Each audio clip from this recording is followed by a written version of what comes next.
ভারতের ইতিহাসে সবচেয়ে প্রাচীন শহর হলো এই বেনারস। হিন্দু সনাতন ধর্মের 12টি জ্যোতির্লিঙ্গের মধ্যে সপ্তম জ্যোতির্লিঙ্গ হল বেনারসের কাশী বিশ্বনাথ। হিন্দু ধর্মগ্রন্থ অনুযায়ী এই নগরী স্থাপন করেছিলেন স্বয়ং মহাদেব, আর এই শহরের কোতোয়াল হল কালভৈরব। এখানকার প্রতিটি গঙ্গার ঘাটে অলিতে গলিতে রয়েছে প্রাচীনতার ইতিহাস।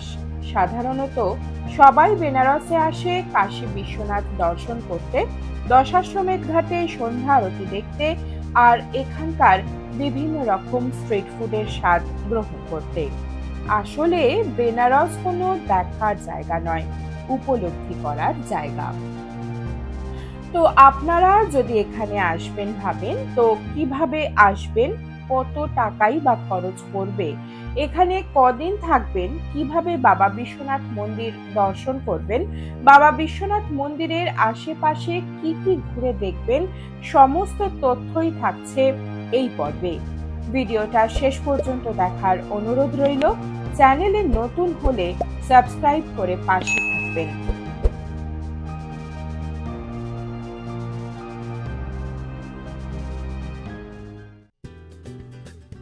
বেনারস দেশের বিভিন্ন স্থানের সাথে রেলপথে, সড়কপথে বা আকাশপথে ওয়েল কানেক্টেড। কলকাতা থেকে বেনারস আসার সব থেকে সহজ উপায় হলো ট্রেন। তাই আপনারা প্রথমেই চলে আসুন হাওড়া স্টেশনে।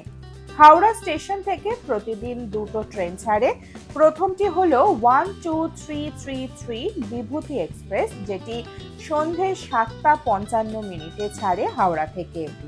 পরদিন সকাল 9:50 মাত্র 14 ঘন্টার মধ্যে পৌঁছে দেয় বেনারসে। এবং অপরটি হলো 13009 দুন এক্সপ্রেস।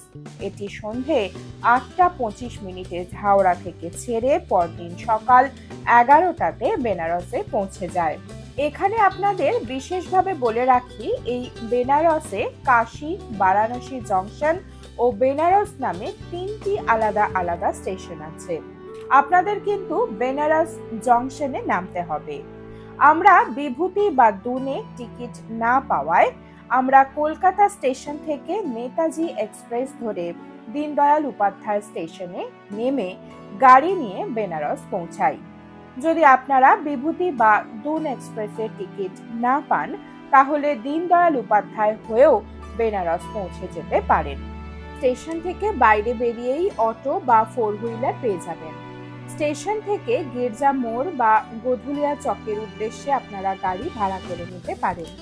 টোটোতে মাথাপিছু ভাড়া লাগবে 50 টাকা, আর যদি অটো রিজার্ভ করেন তাহলে 200 টাকার মতো পড়বে।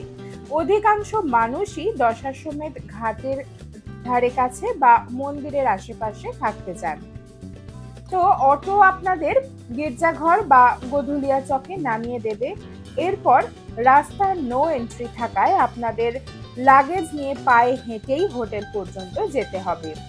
তো এক্ষেত্রে আমি আপনাদের সাজেস্ট করব, সমস্ত লাগেজ নিয়ে বেশি হাঁটাহাঁটি না করে গোধুলিয়া চক বা গির্জাঘরের আশেপাশে হোটেল বুক করতে পারেন। নন এসি রুম 1000 টাকা থেকে 1200 টাকা, আর এসি রুম নিলে 1800 থেকে 2000 টাকার মধ্যে পেয়ে যাবেন। তবে সিজন অনুযায়ী রুমের ভাড়া ওঠানামা করে।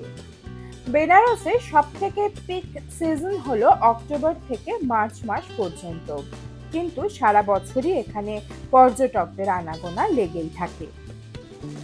আপনারা আপনাদের বাজেট অনুযায়ী রুম নিয়ে সেখানে কিছুটা সময় রেস্ট নিয়ে চলে আসুন হোটেলের কাছাকাছি যে কোনো ঘাটে, আর সেখানে পুণ্য স্নান করে নিন। স্নান সেরে হোটেলে ফিরে লাঞ্চ করে কিছুটা সময় রেস্ট নিয়ে বিকালবেলায় আবার ফিরে আসুন ঘাটে। বেনারসের মোট 84টি গঙ্গার ঘাট আছে। একটা নৌকা ভাড়া করে ঘুরে দেখে নিন ঘাটগুলো। প্রতিটি ঘাটেরই রয়েছে আলাদা আলাদা মাহাত্ম্য, ইতিহাস ও পৌরাণিক কথা। যদি আপনারা শেয়ারে নৌকা ভ্রমণ করেন তাহলে ভাড়া পড়বে 100 টাকা, আর যদি আপনারা সংখ্যায় বেশি থাকেন তাহলে পুরো নৌকাটা রিজার্ভ করে নিন। সেক্ষেত্রে ভাড়া পড়বে 2000 থেকে 2200 টাকা মতো। চেষ্টা করবেন সমস্ত ঘাট ঘুরে সন্ধ্যার আগেই দশাশ্বমেধ ঘাটে চলে আসতে। এই দশাশ্বমেধ ঘাটেই হয়ে থাকে বেনারসের সেই বিখ্যাত গঙ্গা আরতি, যা কিন্তু একেবারেই মিস করা যাবে না। এই গঙ্গা আরতি দুভাবে দেখা যায়, এক গঙ্গা বক্ষের উপর থেকে, দুই ঘাটে বসে। যদি গঙ্গা বক্ষের উপর নৌকা থেকে দেখতে চান তাহলে নৌকার সাথে কথা বলে নেবেন। আর যদি সন্ধ্যা আরতি ঘাট থেকে দেখতে চান তাহলে সন্ধ্যা আরতি শুরু হবার 1 থেকে 2 ঘন্টা আগে পৌঁছে যান ঘাটে, তা না হলে ঠিকঠাক জায়গা পাবেন না। এই সন্ধ্যা আরতি শুরু হবার সময় হচ্ছে গরমকালে 7টা থেকে আর শীতকালে 6টা থেকে।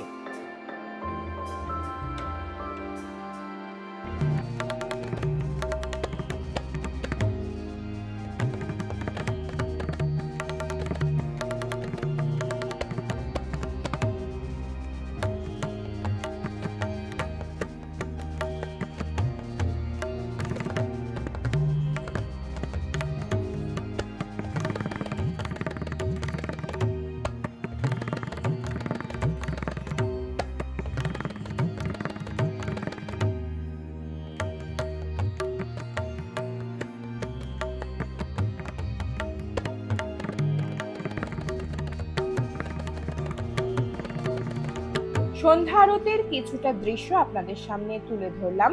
কেমন লাগলো অবশ্যই কমেন্টে জানাবেন। এবার চলে আসুন গোধুলিয়া চকে বা গির্জা ঘরের কাছে, যেখানে রয়েছে বিভিন্ন রকমের স্ট্রিট ফুডের দোকান। পারলে কাশী চাট ভান্ডার থেকে চাট টেস্ট করতে ভুলবেন না। কথা দিচ্ছি স্বাদ ভুলতে পারবেন না। বেনারসের পান খেতেও কিন্তু ভুলবেন না। যদি কিছু কেনাকাটা করার থাকে কেনাকাটা করে নিতে পারেন, একটু দরদাম করে নেবেন। তারপর চলে যান কাশীর সবথেকে রহস্যময় ঘাট মণিকর্ণিকা ঘাটে, কাশী বিশ্বনাথ মন্দিরের 1 নম্বর গেটের করিডোরের পাশে। পারলে এই ঘাটে কিছুটা সময় কাটাবেন। এটি এমনই একটি স্থান যেখানে এক মুহূর্তের জন্য চিতার আগুন নেবে না। প্রতি মুহূর্ত কোনো না কোনো চিতা জ্বলতেই থাকে। এই ঘাটকে স্বর্গেরও দ্বার বলা হয়। এই ঘাটে অন্তিম কার্য সমাপ্ত হলে নাকি সরাসরি মোক্ষ প্রাপ্তি হয়। এখানে একটা জিনিস দেখে অবাক হবেন যে এখানে একটা মানুষকেও তার কাছের মানুষের জন্য কাঁদতে দেখবেন না। এদের কাছে মৃত্যুর পার্সপেক্টিভটাই আলাদা। হয়তো এরা জানে এটাই ডেস্টিনেশন। এখানে মৃত্যুকে সেলিব্রেট করা হয়।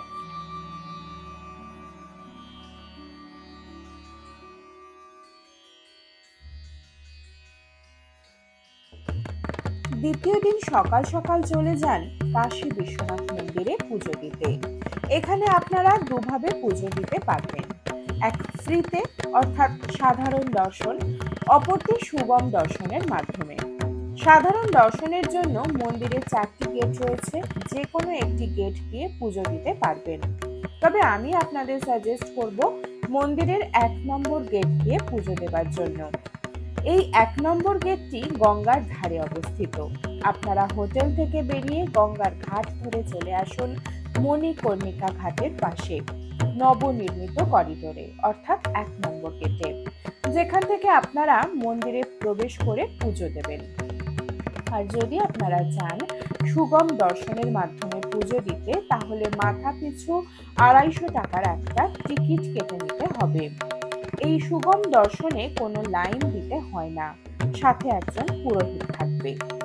সুগম দর্শনের টিকিট আপনারা কাশী বিশ্বনাথ মন্দিরের ওয়েবসাইট থেকে কাটতে পারেন বা মন্দিরের 4 নম্বর গেটের কাছে মন্দিরের যে অফিস আছে সেখান থেকেও কাটতে পারেন। এই সুগম দর্শন সকাল 6টা থেকে বিকাল 6টা পর্যন্ত হয়ে থাকে। বেনারস পৌঁছানোর আগেই বাড়ি থেকে সুগম দর্শনের বা জলাভিষেকের একটা টিকিট কেটে নেবেন। সময় স্লট অনুযায়ী বুক করে নিন। ওয়েবসাইটের লিংক ডেসক্রিপশন বক্সে দিয়ে দিলাম। এরপর আপনারা বেরিয়ে পড়ুন বেনারসের সাইট সিনের জন্য। যদি আপনারা 3 থেকে 4 জন হয়ে থাকেন তাহলে একটা অটো ভাড়া করে নিন। ভাড়া পড়বে 1000 থেকে 1200 টাকার মধ্যে।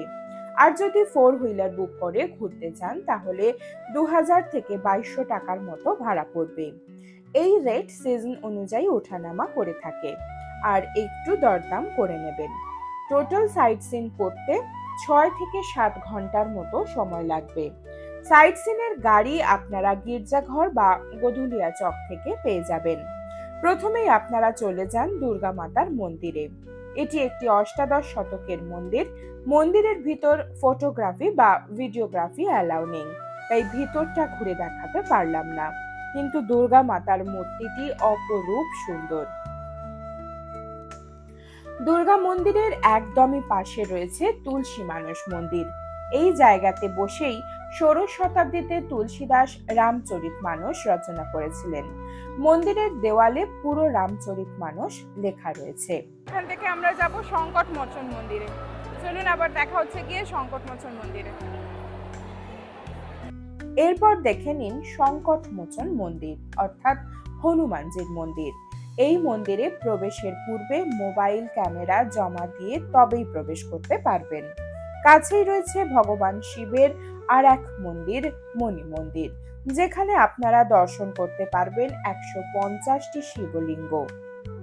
একটা কথা মনে রাখতে হবে, বিএইচইউ 12টা থেকে 1টা পর্যন্ত বন্ধ থাকে। সেই সময় চলে যান রামনগর ফোর্টে। রামনগর ফোর্ট দেখার পর বিএইচইউতে যান। এই রামনগর ফোর্টের কোনো প্রবেশ মূল্য নেই, কিন্তু ফোর্টের মধ্যে রয়েছে একটা মিউজিয়াম, যার প্রবেশ মূল্য 75 টাকা। মিউজিয়ামে রয়েছে রাজ পরিবারের ব্যবহৃত জিনিসপত্র।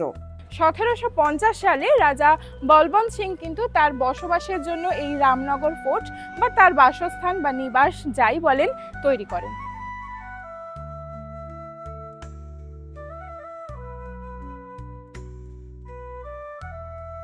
আমরা যে বিভূতি এক্সপ্রেসে বেনারস এসে থাকি অনেকেই, তো সেই বিভূতি এক্সপ্রেস কিন্তু রাজা অনন্ত সিংহের বাবা বিভূতি নারায়ণ সিংহের নামানুসারে। রামনগর ফোর্টের পাশেই রয়েছে শিবপ্রসাদ লস্যি ভান্ডার।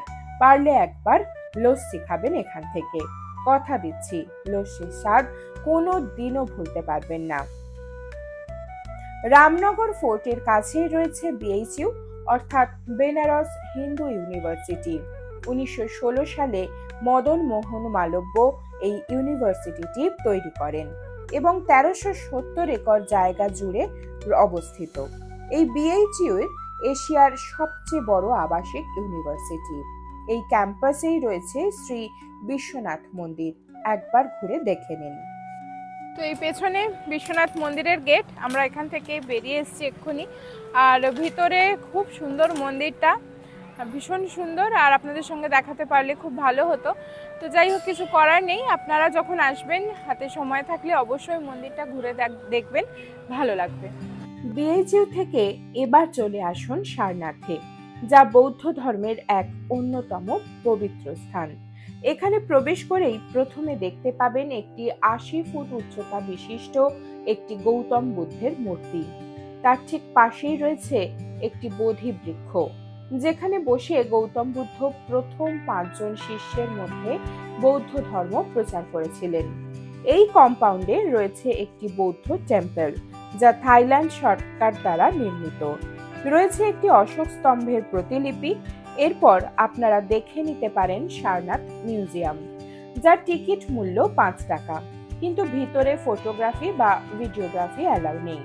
সারনাথ মিউজিয়ামের পাশেই রয়েছে সারনাথের বৌদ্ধের এক্সকেভেটেড সাইট, যেখানে দেখতে পারেন অশোকা ধামেকা স্তূপ। এখানে প্রবেশ মূল্য হলো 20 টাকা, যা আগের 5 টাকা সহ 25 টাকার একটি অনলাইন টিকিট কাটতে হবে। এরপর আপনারা হোটেলে ফিরে সন্ধ্যেটুকু নিজেদের মতো কাটিয়ে নিন। এখানে আমি বলবো যে পারলে রাতের বেলায় একবার নৌকা বিহার করবেন।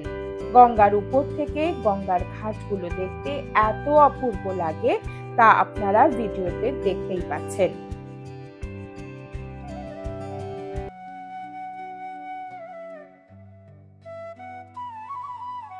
Good morning. আজ বেনারস ভ্রমণের তৃতীয় দিন। ভোর ভোর চলে যান ওশি ঘাটে, আর সেখানে ভোরের গঙ্গা আরতি দেখে নিন। তারপর গধুলিয়া চক বা গির্জা মোড়ের কাছে কোনো একটা দোকান থেকে ব্রেকফাস্ট সেরে নিন। তারপর অটো করে চলে যান নমঘাটে। 10 টাকার টিকিট কেটে কিছুটা সময় জায়গাটার সৌন্দর্য উপভোগ করে হোটেলে ফিরে আসুন। তারপর হোটেল থেকে চেক আউট করে ফেরার পথ ধরুন। বারাণসী জাংশন থেকে প্রত্যেক দিন 3টি ট্রেন কলকাতার জন্য ছাড়ে। ভাড়া সহ ট্রেনের ডিটেলস দিয়ে দিলাম, পজ করে দেখে নিতে পারেন। কেমন লাগলো 2 রাত 3 দিনের এই বেনারস ভ্রমণের তথ্য? অবশ্যই কমেন্ট করে জানাবেন। আজকে এই পর্যন্ত, দেখা হচ্ছে খুব তাড়াতাড়ি নতুন কোনো ভিডিও নিয়ে।